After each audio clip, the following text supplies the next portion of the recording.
Yeah, I'll react to that, sure. Hi, guys. Let's go.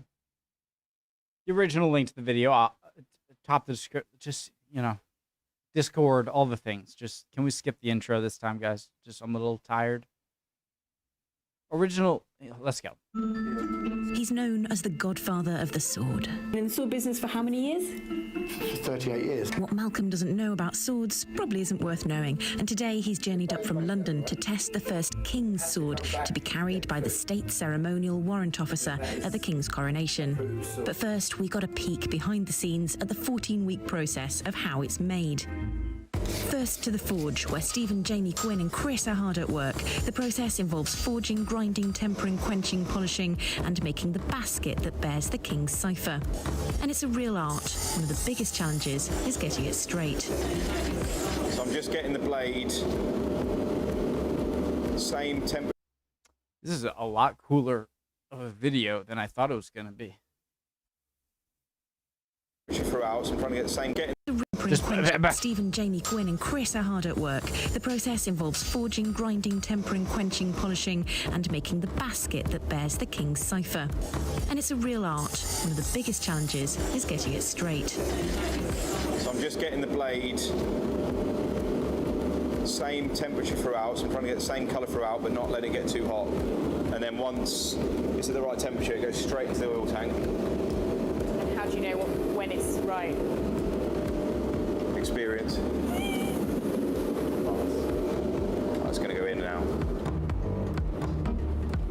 We'll say it.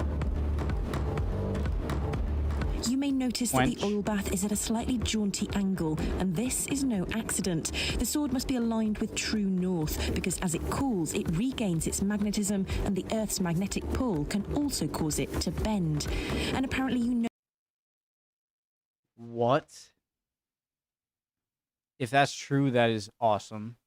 And how did they figure that out? Know if your sword's too hot, because this happens. On the second attempt, the blade has got way too hot through here, and it was an inconsistent temperature. So you can see, as I've then quenched it, the swords really took up a curve. That's such a fine line between keeping it straight like that, and it can be 5 seconds too long in the fire. Next to the etching workshop, where we find master engraver Ollie, who's using his job making swords to fund his law degree. Maybe I can intertwine swords and... Question, guys. If that blade is ruined, can you just recycle it, or does the metal get worse quality the more you reuse it? To fund his law degree. Maybe I can intertwine swords and law at some point, possibly. We'll see. It's always good to have law to fall back on. Definitely. For the first King's sword, this one has just come from the forge. They've applied the blue UV paint onto the blade, and the next step will be to apply the stencil.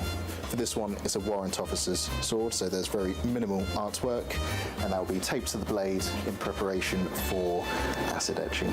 The sword sits under UV light for 2 hours each side. That hardens the blue stuff that protects all the bits not to be etched. Then into the acid tank for another hour to dissolve the exposed design. Then the neutralizer to get the acid off, and you're left with the etched blade. From here, it goes to Rachel, who puts it all together. Before Rachel, I mean, what's the... I feel like if it's ceremonial, you're not mass producing these things. Why not like try to make it as original as they did, in the 1700s? Why are they using all these like new chemical processes? And maybe not. Together, and the sword is ready to be tested. Stop something? The final test on this sword is to check, first of all, cosmetically that it's okay, then to test the blade, to check that it's up to specification. The spec calls for the blade to be the hilt to be reduced by about 10 centimetres, and the blade to be bowed both ways.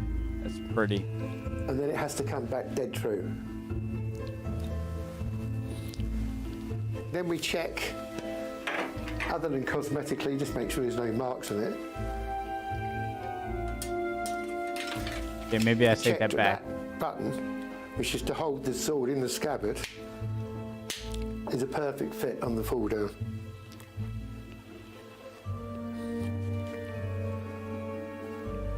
Other than that, just check that there's no wire hanging out. There's no a perfect fit with the back to the grip. Other than that, there's no marks on the scabbard, so that can go. He's purdy. Fit for the customer. What's the point of swords today? It's purely tradition, and this country is the best in the world at tradition. Prince Charles once told me he had 67 swords. You need a sword wardrobe. Yes. How many swords do you own, Malcolm? None. My wife won't allow them in the house. Lies. So the first king's sword has passed, and Just like I say this with I would love to see sailors working on sailboats or people who constructed sailboats constructing those prior to using metal on boats and using sails as the only means of propulsion, you know. I just as soon as something like, you know, the propeller, you know, the Industrial Revolution comes around and makes all of those trades that have been perfecting over centuries is just wiped out. It's always going to happen, you know. You shouldn't just stay in the past, but it's kind of sad, and I wish I could see, you know, people like that, just like with swords. I would love to see when swords were the main means of self-protection, just how they were made by people and how they were practiced and used by people who it was sometimes a matter of life and death rather than just a few people being able to really practice for fun, you know? there are many more now to be made. I know. Anna King, Forces News in Norfolk. Really cool. If you enjoyed this video, I did. Very cool. That could be good. I hope you guys are all doing well. And I'll see you guys next time. I'd love to see any of your comments. All right. And I hope you're all doing well. All right. Bye, guys.